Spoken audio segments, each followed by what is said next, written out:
Picture this, I'm beaming with pride on my own land, hands raw from 3 grueling weekends building this sturdy bridge with my sweat and my hard-earned cash. It's all for my kids, to safely reach their epic tree fort across the creek.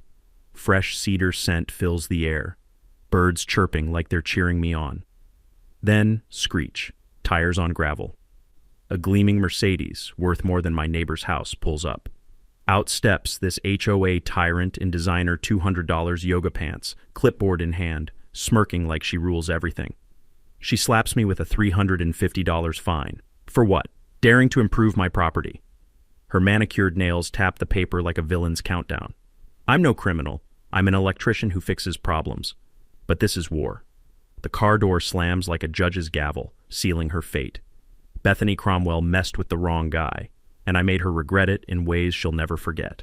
What would you do if your HOA turned your dream into a nightmare? Share your craziest HOA horror story and where you're tuning in from. I bet there's a power-tripping Karen in your hood. Let me paint you the picture of how this whole mess started. My name's Jake Morrison, and 6 months ago I was just another divorced dad trying to figure out life after a 15-year marriage imploded. At 45, I found myself house hunting with 2 priorities. Somewhere my kids Emma and Tyler could feel at home every other weekend, and a place where I could work with my hands again. Something my corporate lawyer ex-wife never appreciated about this blue-collar electrician. That's how I discovered this fixer-upper on Willowbrook Estates. 2 acres, mostly woods, with this gorgeous creek running right through my backyard. The house needed work, but that creek, you could hear it bubbling over smooth rocks from the back porch, smell the fresh earth after rain. It sounded like freedom tastes. Emma's 12, Tyler's 9, and within minutes of their first visit, they'd claimed the massive oak tree across the creek as perfect tree fort territory. Problem was, getting there meant hopping slippery rocks or wading through water that gets surprisingly deep. As a dad and an electrician who's seen what happens when people cut safety corners, I knew we needed a proper bridge. 3 September weekends, $800 of cedar planks, galvanized bolts, and concrete footings. The rough lumber felt therapeutic under my calloused hands, reminded me why I chose the trades over cubicle life. Every measurement, every bolt I cranked tight was better therapy than the marriage counselor we could never afford. The bridge turned out perfect. 12 feet long, 3 feet wide, railings that could handle a grown man's weight. Added non-slip treads because safety isn't negotiable. Tyler immediately declared it the coolest bridge in the universe, and Emma actually helped me stain the railings. First time she'd voluntarily put her phone down in months. Then, Bethany Cromwell entered my world like a hurricane in designer athleisure. Picture this, 52, married to Dr. Richard Cromwell, who owns half the county's dental practices. Lives in our neighborhood's crown jewel circular driveway, lawn that looks professionally manicured twice weekly. Been HOA president for 6 years, which makes her the self-appointed empress of Willowbrook Estates. You've seen her type. Black Mercedes SUV with HOA Prez vanity plates, cruising our streets at exactly 25 mph like she's conducting royal inspections. Neighbors whisper she keeps an actual ruler for measuring grass height, but honestly, I don't think it's a joke. This woman once called an emergency meeting because someone's mailbox was 2 inches too tall. 2 inches. Her specialty is maintaining community standards, which translates to timing sprinkler systems, documenting house paint shades, and making life miserable for anyone who doesn't fit her country club vision. Here's the kicker. Bethany has a sixth sense for targeting people she considers beneath the neighborhood's caliber. Single mothers, elderly folks on fixed incomes, divorced tradesmen who drive pickup trucks instead of luxury SUVs. She's surgical about it, never says anything outright discriminatory, too smart for that. Just finds creative, bureaucratic ways to squeeze out anyone who doesn't belong to her country club social circle. The smell of diesel from my F-150 probably triggered her before I even finished moving in. And her husband? Poor Dr. Cromwell has perfected the art of strategic invisibility. You'll see him washing his BMW in the driveway, but the moment Bethany starts her HOA enforcement rounds, that man vanishes faster than free donuts at a construction site. So there I was that crisp October morning, watching my kids safely cross to their tree fort kingdom, thinking maybe life after divorce wasn't so bad. The autumn air carried that perfect mix of wood smoke and creek water. My coffee was still steaming in my favorite mug. That's when I heard expensive tires crunching on my gravel driveway. Bethany stepped out wearing yoga pants that cost more than most families' weekly groceries, clipboard already in hand, sporting that predatory smile that said someone's day was about to get ruined, mine specifically. So Bethany struts across my lawn like she owns it, heels clicking on my flagstone walkway with the precision of a military march. She's got this fake smile plastered on her face. You know the one, where the mouth moves, but the eyes stay dead as winter. Her clipboard's clutched against her chest like some kind of bureaucratic weapon. "Good morning, Mr. Morrison," she chirps, pronouncing my name like it's a disease. "I trust you're enjoying your new home in our lovely community." The way she emphasizes our community makes my jaw clench, like I'm some temporary squatter instead of a property owner who pays the same HOA fees as everyone else. Morning. I keep it simple. Years of dealing with hostile customers taught me that sometimes silence is your best defense. But Bethany's just getting started. She flips through papers with theatrical precision, making sure I see official letterhead and important-looking stamps. The sharp scent of her expensive perfume cuts through the morning air like a chemical warning. "I'm afraid there's been a compliance issue regarding your recent construction project." She gestures toward my bridge like she's identifying a crime scene. "This structure was erected without proper architectural approval from the Homeowners Association Board." My blood pressure starts climbing. "Ma'am, that bridge is entirely on my property. I checked the deed twice before building anything." "That may be," her voice drips condescension, "but aesthetic modifications visible from neighboring properties require advance written permission. We maintain these standards to protect everyone's property values." Now here's where my electrician training kicked in. See, when you work commercial jobs, you learn to read building codes inside and out because one missed regulation can cost thousands. So the first thing I did after buying this house was download every HOA document from the county clerk's website, all public record, by the way, something most homeowners never realize they can access for free. While she's lecturing me, I notice Mrs. Patterson from 3 houses down walking her ancient beagle. Instead of her usual route, she's lingering by my mailbox, letting the dog sniff around while really eavesdropping on every word. Smart woman, 37 years of teaching elementary school gives you excellent radar for detecting bullies. Bethany slides a crisp envelope from her clipboard. "I'm issuing a notice of violation requiring immediate remediation of this unauthorized structure. Initial fine is $350, with $50 daily until compliance." Compliance meaning what exactly? Bridge removal, naturally, plus submission of proper applications for any future modifications which require unanimous board vote. The morning breeze suddenly carries the metallic taste of injustice. This woman seriously wants me to destroy a safety feature I built for my own children on my own property. "I'd like to see the specific regulation you're citing." For just a heartbeat, Bethany's smile cracks. "The relevant documentation is available through proper channels. You'll need to submit a formal request." That's when Mrs. Patterson makes her move. "Excuse me, I couldn't help but admire your beautiful bridge, Jake. My grandchildren would love something like that for their visits." Bethany's head whips toward her like a hawk spotting prey. "Eleanor, I'm conducting official HOA business." "Oh, I know, dear. Just recognizing quality craftsmanship." Mrs. Patterson winks at me. "My late husband Harold built bridges for the county 23 years. He would have appreciated those professional-grade railings and proper concrete footings. Here's my first surprise ally, someone who actually understands construction standards and isn't intimidated by Bethany's clipboard theater." "Mrs. Patterson," Bethany says through clenched teeth, "I'm sure you understand the importance of maintaining community aesthetic standards." "Absolutely.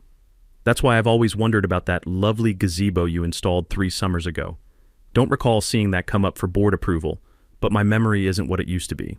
The temperature drops 10 degrees instantly. Bethany's clipboard trembles in her manicured grip like a leaf in a hurricane.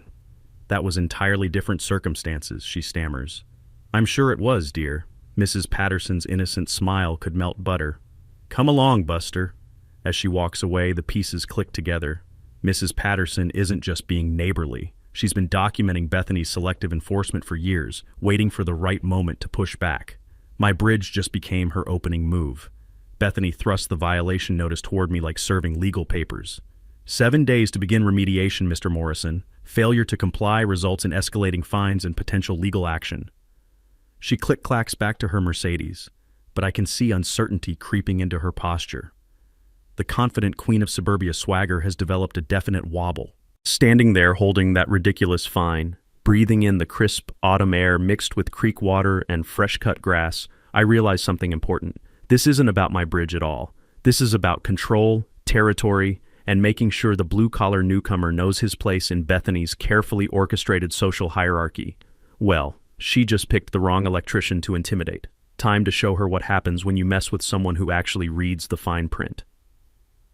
Monday morning, I'm in my workshop sharpening my circular saw blade when I hear a truck rumbling up my driveway. The metallic screech of the blade against the grinding wheel stops as I spot a white city vehicle with "Building Department" painted on the side. My coffee goes cold in my hand watching a guy in a hard hat climb out, clipboard ready. Seems like everyone in authority carries those damn things. This is Ray Kowalski, been the county building inspector for 15 years. I know his reputation from job sites. Fair, thorough, doesn't suffer fools. What I don't know is why he's here examining my perfectly legal bridge with genuine confusion written across his weathered face. "Morning," I call out, wiping sawdust off my hands with an old rag. "Something I can help you with?" Ray scratches his gray beard, looking genuinely puzzled. "Got a complaint about an unsafe structure on your property. Someone claims you built a bridge without proper permits." He gestures toward my handiwork spanning the creek. "Mind if I take a look?" "Be my guest. Built her solid." While Ray examines the footings and tests the railings, I hear that familiar Mercedes engine purring up my driveway. Perfect timing as always. Bethany emerges wearing mint green yoga pants. Apparently she has them in every color, carrying the same predatory clipboard energy. "Inspector," she calls out, her voice dripping false concern. "Thank you so much for responding quickly to my public safety report." Ray straightens up, and I catch something telling in his expression. The look of a man who's dealt with this particular homeowner before. "Ma'am, this bridge is actually built to higher standards than most residential decks in the county. The satisfaction of watching Bethany's face contort is worth every penny of that ridiculous fine." Her mouth opens and closes like a bass gasping in a bucket. "But surely," she stammers, "a structure of this magnitude requires city permits and engineering approval?" Ray chuckles, the sound mixing with the creek babbling below. "Not for a private property bridge under 10 feet span. This falls well within homeowner construction rights." He runs his hand along my railings, nodding approvingly. "Whoever built this knows their business. Proper concrete footings, galvanized hardware, even added erosion control I don't usually see. You know what most homeowners never learn? Building codes exist to protect you, not restrict you. During my divorce, while my lawyer was billing me $300 an hour, I spent nights researching municipal construction guidelines online. All free public information. Most cities clearly define minor construction that doesn't require permits. A simple residential bridge under certain specifications falls into that sweet spot, but you have to know where to look. Bethany's designer heels sink into my lawn as she shifts weight, clearly grasping for any angle to maintain control. "Inspector Kowalski, I've been fielding daily complaints from concerned neighbors about this unauthorized structure disrupting our aesthetic standards." "Daily complaints?" Ray raises an eyebrow, flipping through his notepad. "Funny, because you've called my office 14 times in the past week about this property alone." The autumn air suddenly tastes like vindication mixed with Bethany's expensive desperation perfume. 14 calls. This woman has been harassing the building department like her personal enforcement army. "I was ensuring proper protocols were followed," she says, voice climbing toward hysteria. Ray closes his notepad with authority. "Protocols have been followed. Bridge is safe, legal, and honestly, impressive work." He turns to me with genuine respect. "You do this professionally?" "Electrician, but I've done construction since I was 16. "Shows. What did you use for the foundation mix?" While Ray and I discuss concrete ratios and drainage techniques, Bethany stands there like a kid excluded from adult conversation. Her carefully applied makeup can't hide the flush of humiliation creeping up her neck like a rash. "Gentlemen," she interrupts, voice sharp enough to etch glass, "there's still the matter of HOA compliance and community standards." Ray delivers the knockout punch with bureaucratic precision.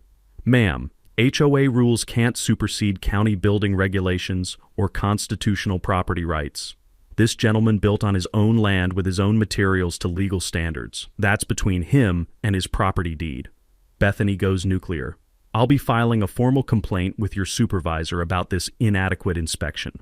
Ray's seen every variety of neighborhood tyrant in 15 years. His response carries the calm authority of someone who actually knows what they're talking about. "You're welcome to try. My supervisor's Tom Rodriguez, available Tuesdays and Thursdays."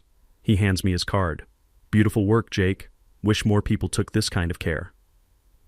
As the city truck disappears, Bethany and I face each other across my lawn like gunfighters at high noon. Except the county's top expert just declared one of our weapons completely harmless. Standing there breathing the crisp morning air mixed with the sweet scent of victory, I realized something game-changing. Bethany's entire operation runs on intimidation and ignorance, banking on people not knowing their actual rights. This electrician just got educated, and the balance of power is about to shift permanently. Tuesday evening, I'm helping Tyler with his math homework when my phone explodes with notifications. Facebook, Instagram, even LinkedIn. My name is suddenly viral for all the wrong reasons. The distinctive ringtone of my ex-wife Sarah makes my stomach drop, since we only communicate about custody schedules these days. Jake, what the hell is this social media circus? Some woman is posting pictures of your bridge like you built a nuclear reactor in your backyard. I pull up Facebook and there it is. Willowbrook Community Standards. A group created yesterday by Queen Bethany herself. The cover photo shows my bridge with inflammatory text. Unauthorized construction destroying our beautiful neighborhood, share to protect property values. The sharp scent of Tyler's spilled chocolate milk fills my nostrils as I scroll through post after post of manufactured outrage. Bethany's tagged every homeowner she can find, shared photos from multiple angles, and written essays about dangerous precedents and declining standards. Dad, you're crushing my pencil, Tyler observes with 9-year-old wisdom. I force my grip to relax and keep reading. Bethany's country club army has descended with fake fury. Absolutely unacceptable, writes Patricia Thornfield, someone I've never seen in our neighborhood. This eyesore will tank everyone's home values, adds Margaret Sycamore, another mystery resident with suspiciously strong opinions about my carpentry skills. But here's where social media becomes a double-edged sword, something Bethany apparently never considered. The comments section turns into a war zone, and she's losing spectacularly. Tom Rodriguez from down the street fires back. Are you serious? That bridge is better constructed than most decks in this subdivision. My kids love crossing it safely. Mrs. Patterson weighs in with devastating politeness. Such beautiful craftsmanship. Reminds me of the covered bridges my late husband built for the county engineering department. The knockout punch comes from Mike Riley, a local contractor. I've built residential structures for 20 years. This bridge has superior joinery and foundation work compared to 90% of what I see. Whoever's complaining doesn't recognize quality construction. Most surprisingly, my ex-wife Sarah, who used to complain about every weekend project during our marriage, posts a public defense. Jake built this for our children's safety. It's gorgeous and functional. Maybe focus on actual neighborhood problems instead of manufactured drama. Here's what I learned during my brutal divorce. Document everything digital because people hang themselves with their own words online. Social media posts create permanent evidence of harassment patterns, and screenshots are admissible in court proceedings. Wednesday morning brings escalation number 2. I'm loading electrical supplies into my truck when that familiar Mercedes purrs up my driveway carrying unwelcome cargo. Bethany emerges with backup, a thin, nervous man in an expensive suit who keeps adjusting his tie like it's a noose. The morning air carries the smoky scent of burning leaves and his obvious discomfort at being dragged into neighborhood warfare. Mr. Morrison, Bethany announces with theatrical authority. Meet my brother-in-law David Cromwell, attorney at law. He's here to discuss your continued non-compliance. David looks like he'd rather defend serial killers than deal with HOA drama. His whole demeanor screams family obligation, not legal conviction. Mr. Morrison, David begins, reading from prepared notes with zero enthusiasm. My client has directed me to inform you that continued violations may result in legal action including potential property liens. I've tangled with enough lawyers to spot one who doesn't believe his case. David's body language broadcasts reluctance louder than a construction site air horn. What specific statute are you citing for this threat? I ask, calmly. David shuffles papers nervously. The HOA covenant clearly establishes... Have you verified this HOA's current legal standing with the state? I interrupt. The blood drains from David's face faster than water through a broken dam. That's Legal Ethics 101. Verify your client's authority before making threats. Something he obviously skipped. Well, we assumed. David stammers like a first-year law student caught unprepared. During Monday's sleepless night researching HOA law online, I discovered something crucial. Homeowner associations must maintain corporate status through annual state filings to possess legal enforcement authority. It's public information, accessible to anyone with internet access, but most people never think to check. Perhaps, David says carefully, his legal training finally engaging, we should verify current documentation before proceeding. Bethany's Botoxed face flushes crimson. David, I specifically instructed you to... Bethany, we need to discuss this privately. David's voice carries newfound authority as he realizes he's been walking through a malpractice minefield. They retreat to the Mercedes for what sounds like a spectacular argument. Even with windows closed, Bethany's voice pierces the autumn morning like a chainsaw. While they're arguing, I pull out my phone and make the call that changes everything. The State Business Registration Office answers on the second ring. Verifying an HOA's corporate status takes exactly 3 minutes and costs nothing. The cheerful clerk types Willowbrook Estates HOA into her database while I listen to the creek bubbling peacefully behind me. Her words taste sweeter than my morning coffee. I'm sorry, sir, but that organization's corporate status lapsed 18 months ago due to unpaid annual fees. 18 months. Every fine, every threat, every intimidation tactic. Legally meaningless. Bethany just declared war with expired ammunition. That phone call to the state office hits me like voltage through a wet wire. I'm standing in my driveway, watching Bethany and her lawyer brother-in-law argue through Mercedes windows, when the full scope of this revelation crashes over me like ice water. 18 months. The HOA's been legally dead for 18 months. Every fine collected, every threat issued, every intimidation tactic deployed, all under expired authority that carries as much legal weight as a Halloween costume. But here's what makes my electrician's brain start connecting dangerous circuits. If the HOA has no legal standing, where exactly have those violation fees been deposited? I call back immediately, requesting financial filing records. Another 3 minutes, another bombshell.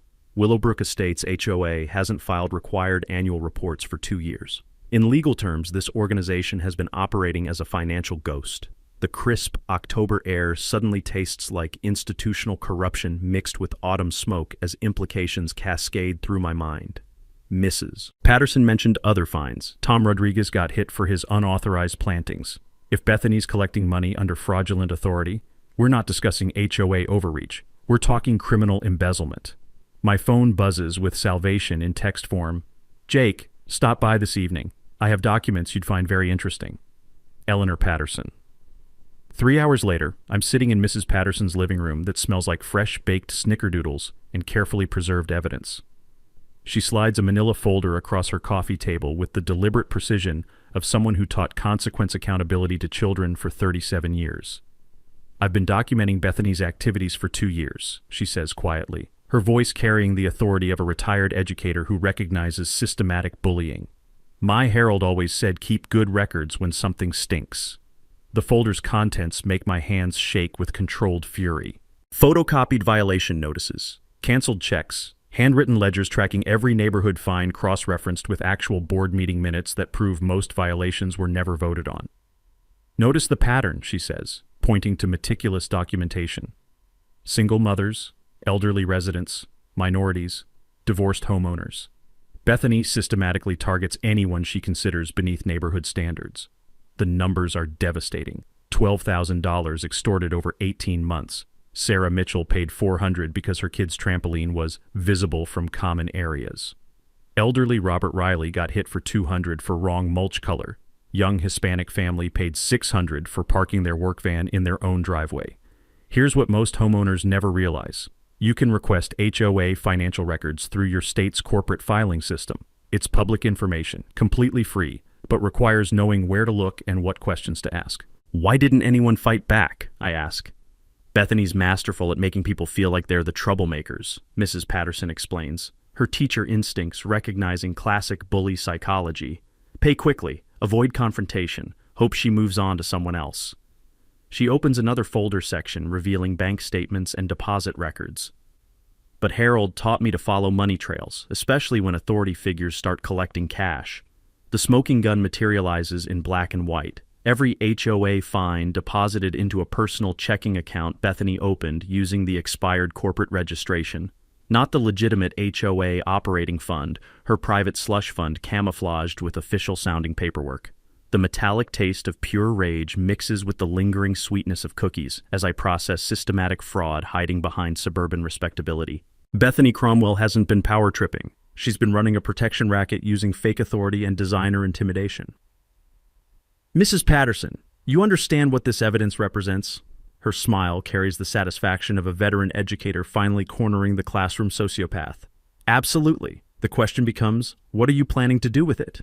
Sitting there surrounded by documented proof, breathing air thick with justice and oatmeal cookie comfort, I realized this transcended my bridge the moment Bethany issued her first fraudulent fine. This is about protecting an entire community from a predator hiding behind expired paperwork and yoga pants authority. Time to show our HOA queen what happens when you mess with someone who actually reads the fine print. Thursday morning, I'm drinking coffee that tastes like liquid determination when I create a group text that will change everything. Emergency meeting tonight, 7 p.m., my place. Bring any HOA paperwork you have. What I discovered will blow your mind. By evening, my living room transforms into a war room planning the D-Day of suburban justice. The coffee table disappears under documents, laptops, and the kind of righteous fury that builds when decent people discover they've been systematically conned. Sarah Mitchell arrives first, clutching papers and looking like she hasn't slept since her last 12-hour ER shift. She's raising 2 kids alone after her husband ran off with his dental hygienist, working double shifts while Bethany nickeled and dimed her with bogus fines.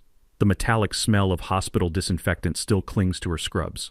I kept everything, she says, spreading violation notices across my table. Something felt wrong, but I couldn't prove it. Tom Rodriguez shows up with his wife Maria, carrying boxes that smell like garage storage and suppressed anger. Tom's the neighborhood's unofficial landscaping artist, 15 years building everyone's gardens, only to get hammered with fines for planting native wildflowers Bethany deemed aesthetically inappropriate. Mrs. Patterson arrives at exactly 7, carrying a briefcase that could prosecute war crimes. This woman's documentation skills would make federal investigators weep with professional envy. Before we start, I announce, everyone needs to understand what we're really fighting. I lay out the state phone call, the lapsed corporate status, the fraudulent bank accounts. Watch their faces cycle through disbelief, rage, and that specific fury that comes from realizing someone you trusted has been robbing you blind. Every fine we paid was straight-up theft? Maria asks, her voice sharp enough to etch glass. Legally speaking, absolutely. Bethany's been running a protection racket with expired paperwork and designer intimidation. The room fills with paper rustling and creative cursing in multiple languages as everyone processes the scope of suburban racketeering. Sarah calculates on her phone. $400 for the trampoline plus $50 daily until I moved it. Another $600, nearly a grand total from someone making $30,000 a year. Tom's jaw muscles work overtime. $800 for wildflowers plus replanting costs. Over $2,000 stolen from our family budget. Here's what most homeowners never learn. State consumer protection laws include specific provisions for HOA fraud that carry felony penalties. More importantly, they mandate victim compensation, including recovered funds plus punitive damages. The secret is documenting systematic illegal activity and coordinating multiple victims filing simultaneous complaints. Mrs. Patterson opens her briefcase like revealing nuclear launch codes. I've documented 14 households receiving fraudulent fines over 18 months. Total theft exceeds $12,000. The air tastes like brewing justice mixed with collective determination as we assign battle stations. Sarah contacts other single mothers. Bethany's targeting pattern becomes obvious once you recognize the discrimination. Tom and Maria reach Hispanic families hit with cultural aesthetic violations. Mrs. Patterson handles elderly residents on fixed incomes. My mission? Build the legal case and coordinate with law enforcement. I pull up the Attorney General's website, navigating to their fraud division. Most people don't realize filing AG complaints is free, done online, and triggers automatic investigation when multiple victims report identical fraud patterns. Maria reads over my shoulder.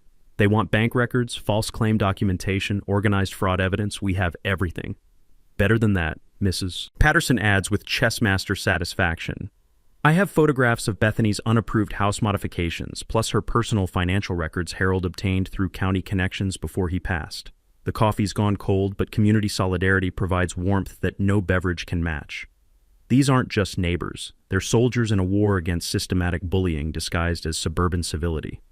I grab a legal pad, feeling the rough texture of paper under my electrician's calluses. Timeline. Tomorrow we file coordinated complaints with Attorney General, Better Business Bureau, and Police Fraud Division. Saturday, registered letters documenting Bethany's crimes go to every household. Sunday, neighborhood meeting to vote out the fraud and elect legitimate leadership. The crisp sound of papers shuffling mixes with the determined silence of people who've finally found their weapon against institutional intimidation. Here's the nuclear option, I continue, pulling out my phone. I'm also calling Channel 7's investigative reporter. Nothing destroys suburban tyrants faster than public humiliation on evening news. Tom raises his mug in salute. What happens Monday morning? The taste of impending victory mingles with fresh brewed justice as I smile for the first time in weeks. Outside, the October wind rattles windows like nature applauding our rebellion. Monday morning, Bethany Cromwell wakes up to discover the difference between bullying individuals and declaring war on people who actually read the fine print. Mrs. Patterson's eyes gleam with 37 years of teacher wisdom.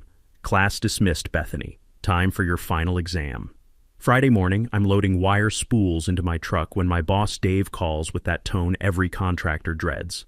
The crisp smell of diesel exhaust mixes with impending dread as his Brooklyn accent cuts through the phone static. Jake, got a bizarre call yesterday. Some woman claiming you're building death traps and my company should control our liability exposure better. What kind of suburban nonsense you mixed up in?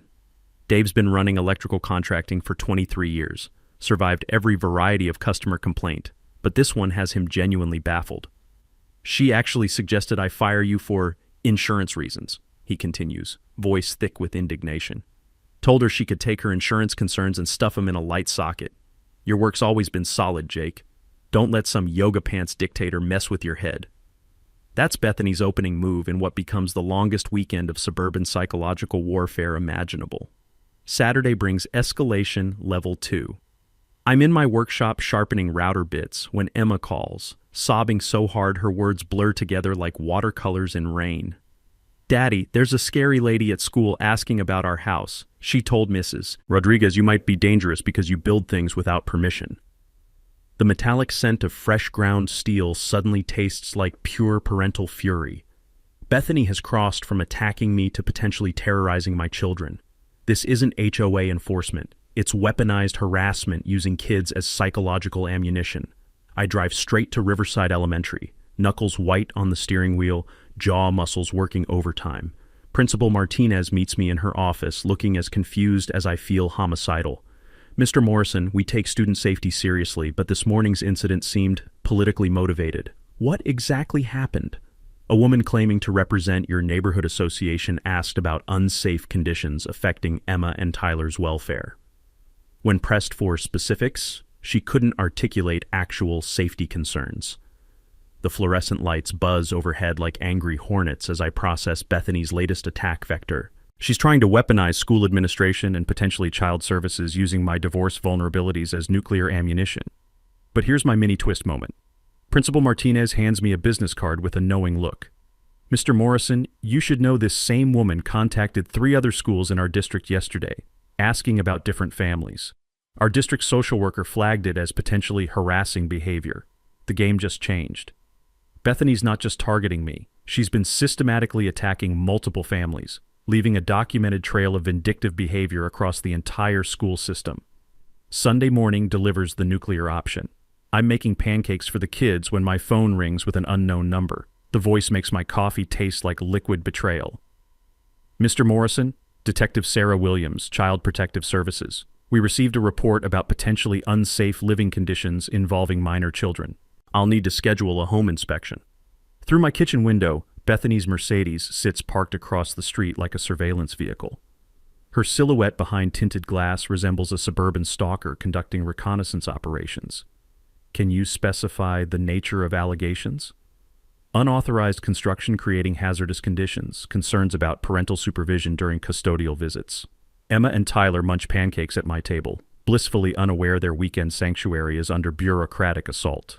The maple syrup smells sickeningly sweet as I realize Bethany's targeting not just my property rights, but my fundamental relationship with my own children.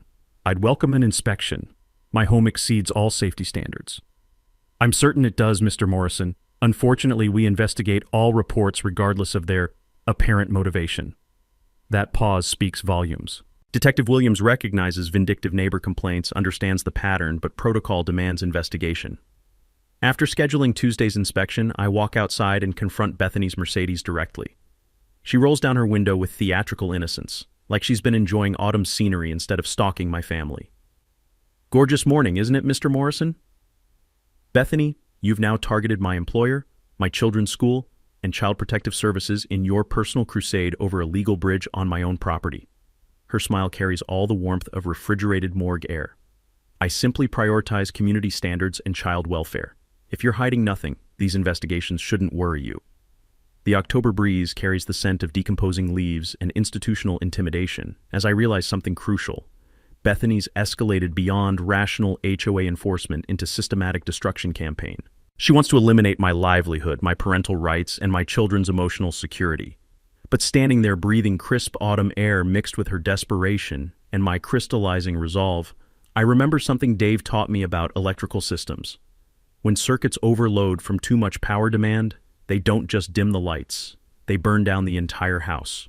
Bethany Cromwell just overloaded her credibility circuit by threatening my kids.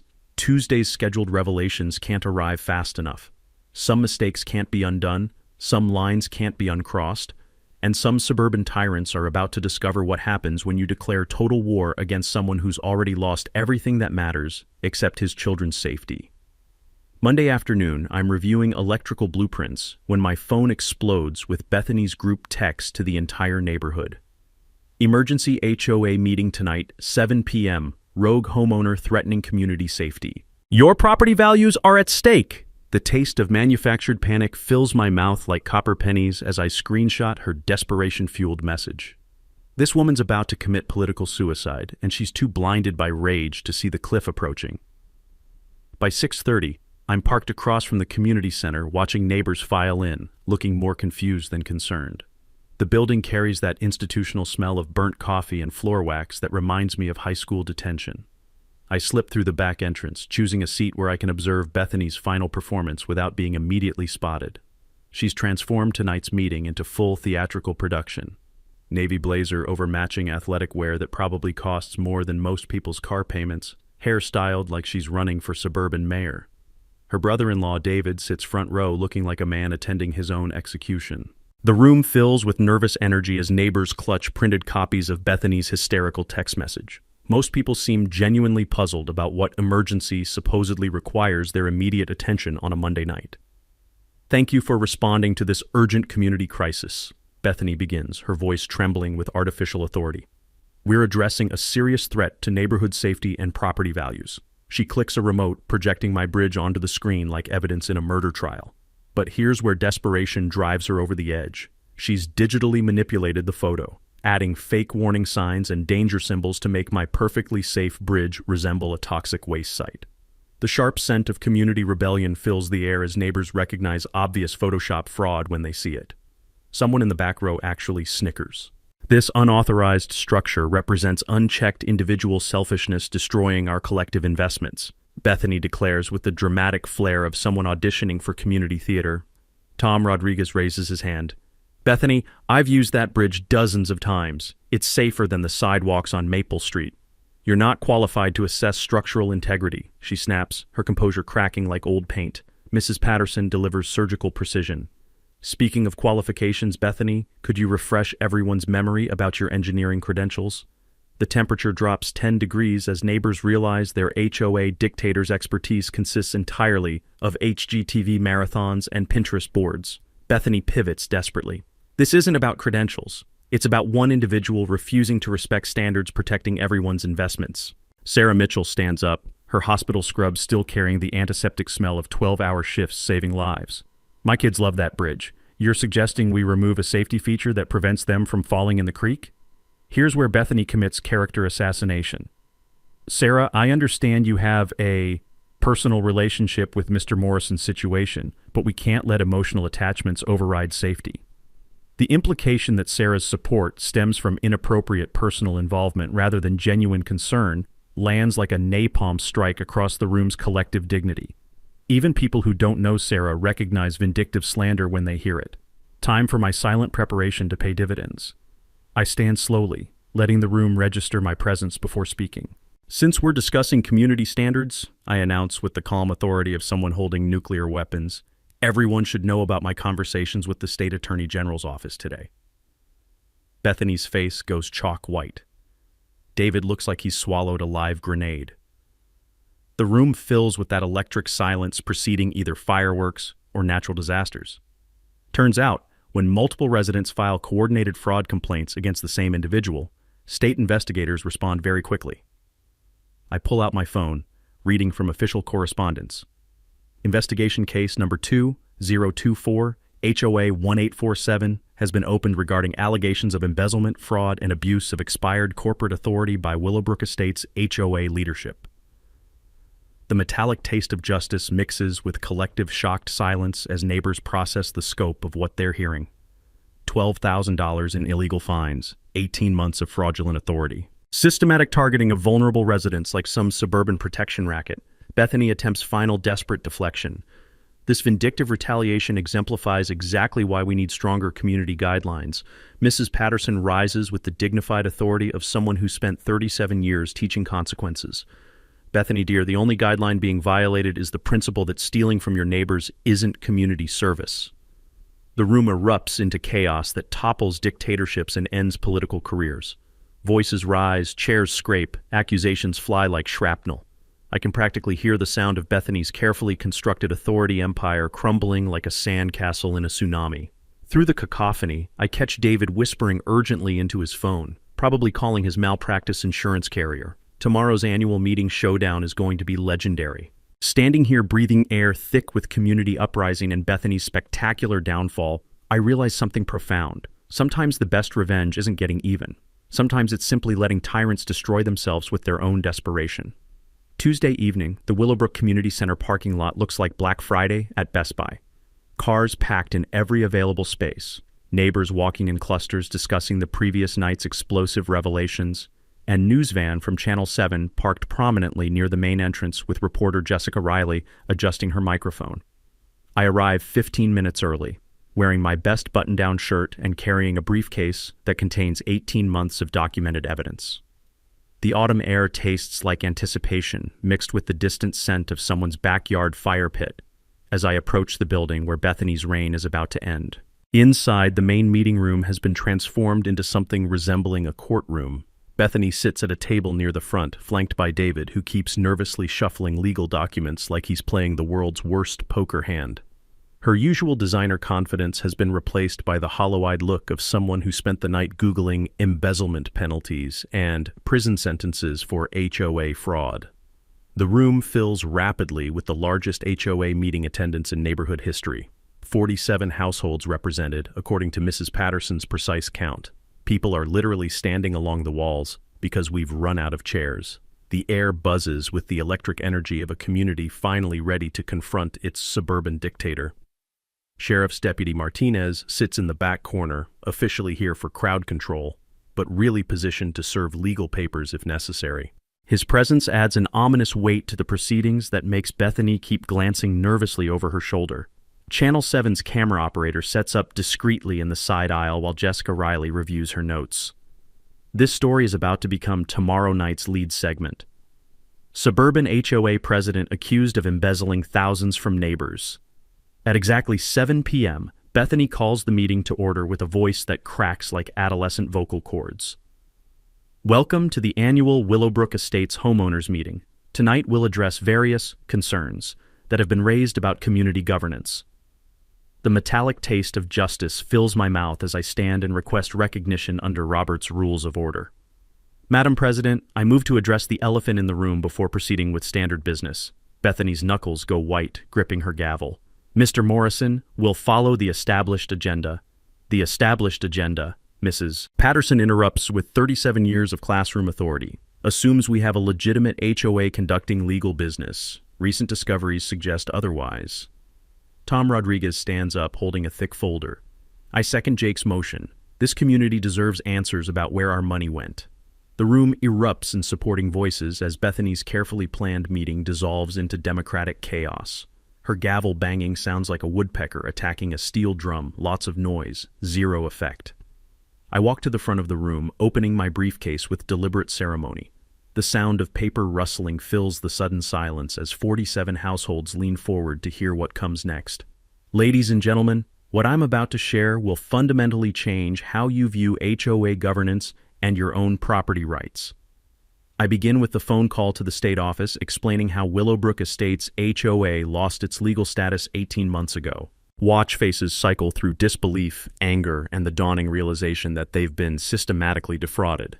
Every fine collected, every threat issued, every intimidation tactic employed since March 2023 has been conducted under expired authority with no legal standing whatsoever.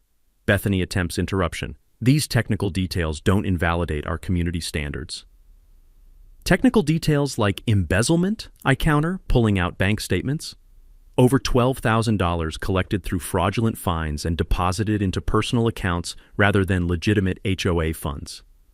The room's temperature seems to drop 20 degrees as I display Mrs. Patterson's meticulous documentation. Each violation notice cross-referenced with board meeting minutes showing no votes taken. Each fine payment tracked to Bethany's personal checking account. Each targeted household revealing a pattern of discrimination against single parents, elderly residents, and minorities. Sarah Mitchell stands up, her voice carrying the authority of someone who saves lives professionally. Bethany stole nearly $1,000 from my family during the same month I was choosing between groceries and my daughter's asthma medication. The crowd's murmur turns ugly as other victims share their stories. Robert Riley describes losing his life savings to bogus landscaping fines. The Rodriguez family explains how aesthetic violations cost them over $2,000. That's when Jessica Riley steps forward with her microphone. Mrs. Cromwell, Channel 7 News. How do you respond to allegations that you embezzled thousands of dollars from your neighbors while operating under expired legal authority? Bethany's face goes through more color changes than a traffic light having a seizure. These allegations are completely... The State Attorney General's office confirmed today that formal criminal charges are being considered, Jessica continues relentlessly. Do you plan to return the stolen funds voluntarily? Deputy Martinez stands up from his back corner position, and the room goes silent except for the sound of Bethany's political career flatulating its final breath. Mrs. Cromwell, I have documents requiring your signature regarding the ongoing investigation. As Martinez approaches with official paperwork, the community center fills with the sweet scent of justice being served and the bitter aroma of suburban tyranny finally meeting its match. Game over. 6 months later, I'm standing on my bridge watching Emma and Tyler teach neighborhood kids how to safely cross to what's become the community's unofficial adventure playground. The wooden railings are worn smooth from countless small hands, and someone's carved Freedom Bridge into one of the support posts, apparently Tyler's contribution to local history. The immediate aftermath of that Tuesday night meeting moved faster than a short circuit through wet copper. Bethany resigned all HOA positions within 24 hours. Agreeing to repay the embezzled $12,000 through a court-supervised payment plan. Her brother-in-law David discovered that malpractice insurance doesn't cover willful participation in family fraud schemes and ended up settling his own legal exposure for a tidy sum.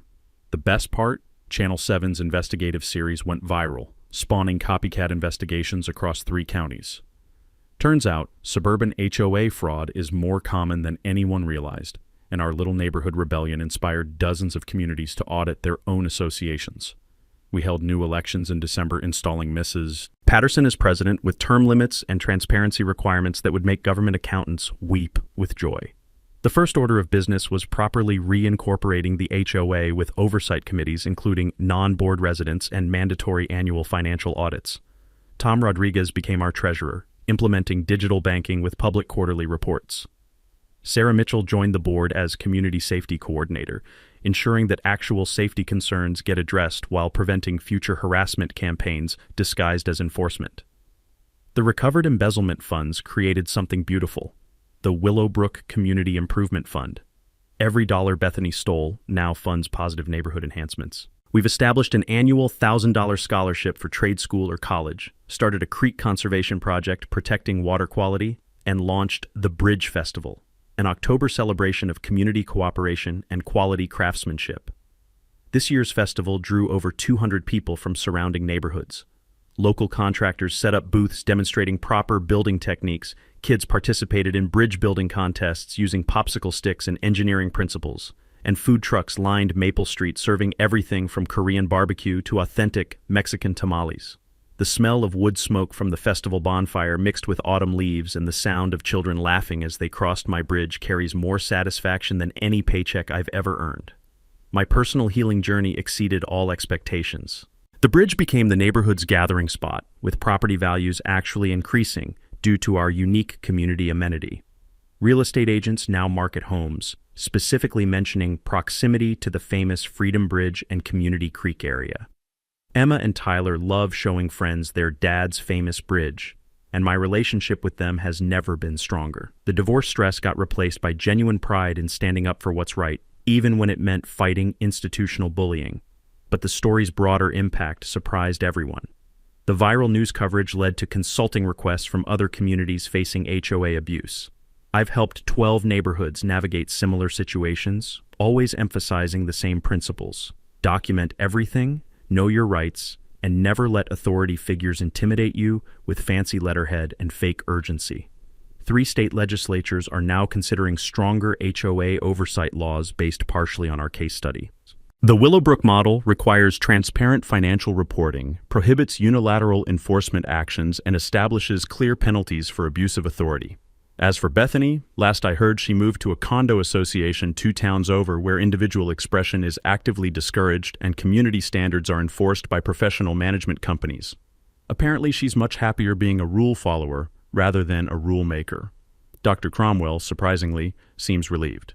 Neighbors report seeing him actually smiling during his morning jogs, no longer glancing nervously over his shoulder for his wife's latest enforcement campaign. Standing here this evening, breathing crisp October air mixed with wood smoke and creek water, watching kids safely cross to adventures in the woods, I realize something profound about community and courage. Sometimes the best thing you can do for your neighbors isn't minding your own business, it's standing up when someone abuses their authority to hurt others. My bridge started as a simple safety project for my kids. It became a symbol of what happens when regular people refuse to be intimidated by suburban tyrants hiding behind expired paperwork and designer yoga pants.